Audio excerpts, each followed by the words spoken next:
I just want to say, if you didn't know, you have 936 weeks with your kids, from birth to 18.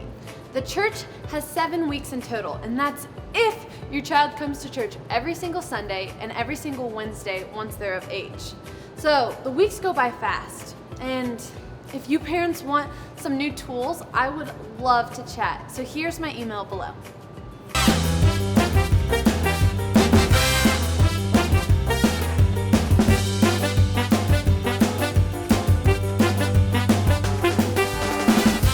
Hello, everybody. Do you just sometimes wake up and know it's gonna be a good day? God is doing great things here at Steamboat Kids, and I cannot wait to see what is in store for us today. This month, we're talking all about responsibility. Responsibility is showing that you can be trusted with what is expected of you. So good.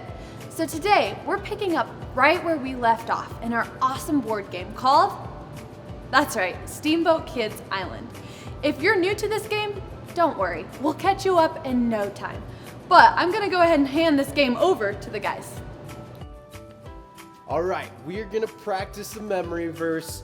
Jeff and I are going at it. Let's go. And we want your help. You practice with us. And if one of us gets us wrong, you just throw it up. We'll restart. Next person will go. Do it, kids. I'm gonna go first. Let's see how far I can get. All right. Yeah, I go first. Go ahead. All right. Suppose you can be trusted with something very small. Come on, kids, you ready? Wrong. All right. It's Kyle. It's like Ready. this. You practice with him. See if you can. Kids, help me out here. Suppose that Jeff can. I hope you were on that with me. It's not all about Jeff. Sorry, my All right. fault. All right, here we go. Suppose you can be trusted with something very little, and then you can be trusted with ginormous things. No! Gosh. Come on, kids, ready? Guys, it's this. Suppose you can be trusted with something very little, then you can also be trusted with something very big. Come on, make some noise, kids! Ding, ding, ding, ding. Hey friends! Today I want to share a really important rule for life written by a man named Solomon, King Solomon. If we want to live in a responsible way, Solomon told us a great way to do it. Solomon was young when he first became ruler of Israel after his father David. One night, God spoke to Solomon in a dream. He told Solomon to ask for anything he wanted. Solomon could have asked for riches, or he could have asked to live a long life, but Solomon asked for wisdom. Sure enough, God gave him wisdom, and Solomon became known as one of the wisest people who ever lived. He shared many wise sayings that are collected in the book of Proverbs and our Bibles. To help you understand what Solomon said in one of his Proverbs, we're going to dive into our Bible story. The Bible. It's 66 books of history, stories, letters, and poetry that fit together to form God's one big story. The epic adventure of how He created us and loves us so much that He made a way to rescue us. As we travel through the Bible, from Genesis to Revelation, we discover people who met God and found their lives changed forever. Now, for an amazing story, inspired by the book of Proverbs, chapter 6, verses 6 through 8. King Solomon was young when he became ruler of Israel after his father David. One night, God spoke to him in a dream. Ask for anything you want me to give you. What? Solomon had just been given the greatest gift of all time. He could have asked for anything. Unlimited money, the power to defeat all of his enemies, or even to be the best-loved, longest-living king of all time. Instead, though, Solomon made a different ask. Lord, you have now made me king, but I'm only a little child. I don't know how to carry out my duties, so give me a heart that understands. Then I can rule over your people. I can tell the difference between what is right and what is wrong. Solomon asked for wisdom, and God gave it to him. In fact, Solomon became known as the wisest man to ever live. Over the course of his life, he shared many wise sayings that were later recorded in the book of Proverbs. These sayings are to help people do what is just and fair, to help young people learn wisdom. Only fools refuse to listen and learn. The wisdom recorded in Proverbs gives godly advice about nearly everything, from using words wisely to staying away from trouble. But the most famous passages talk about the value of hard work. You people who don't want to work, think about the ant. Consider its ways and be wise. It has no commander, it has no leader or ruler, but it stores up its food in summer. It gathers its food at harvest time. When was the last time you paid attention to an ant, other than the one that you were going to squash on the kitchen floor? To better understand what Solomon means about work, well, I think it's time we take a closer look. Did you know that there are about 1 million ants on Earth for every single human? Yikes! My skin is crawling right now. But just look at how amazing these little guys are. Like Solomon said, nobody lays out a set of rules for them. Nobody offers them an allowance or more screen time if they finish their work. God made them in such an incredible way that they stick with it and get the job done. In fact, some ants can lift up to 50 times their own weight. If you were that strong, you could lift an entire car. And ants use that super strength to store up their food, just like we see in Proverbs. And ants also work smart.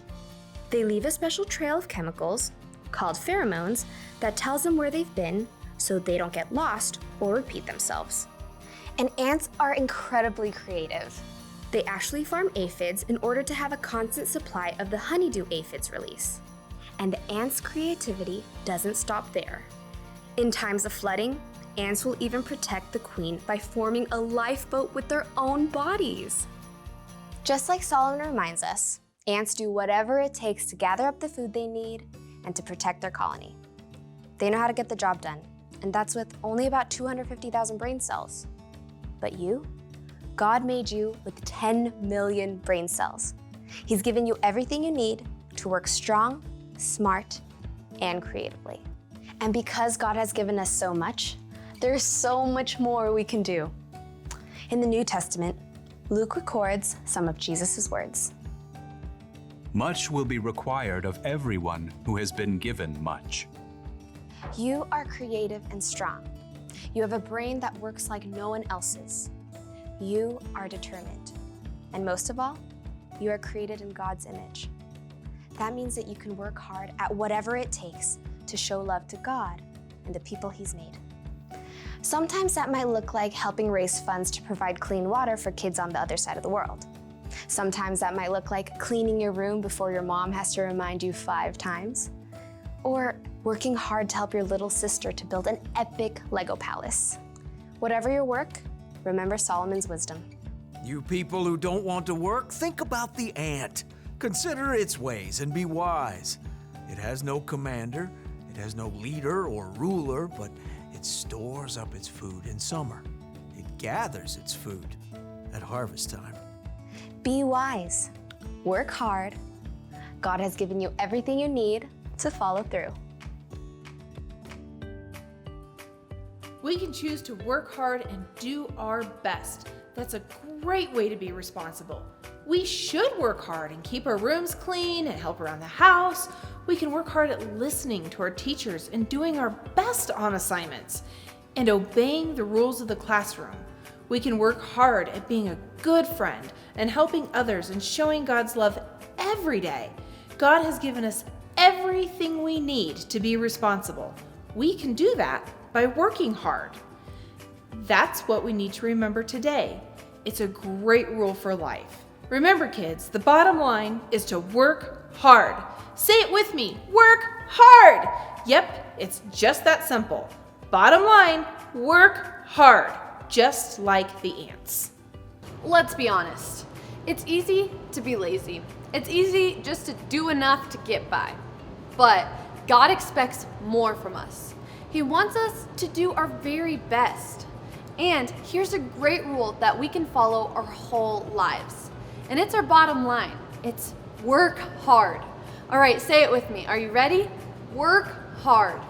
Solomon certainly thought that this was important, and he was one of the wisest people who had ever lived. Jesus shows us what hard work looks like too. After all, he came to give his life for us. He lived a perfect life and fulfilled his purpose. He was always giving his very best so that he could serve other people. And that should make us want to show love to others and tell people all about Jesus. It should make us want to clean our rooms and do our best at homework too. I know I want to do my best in everything that I do.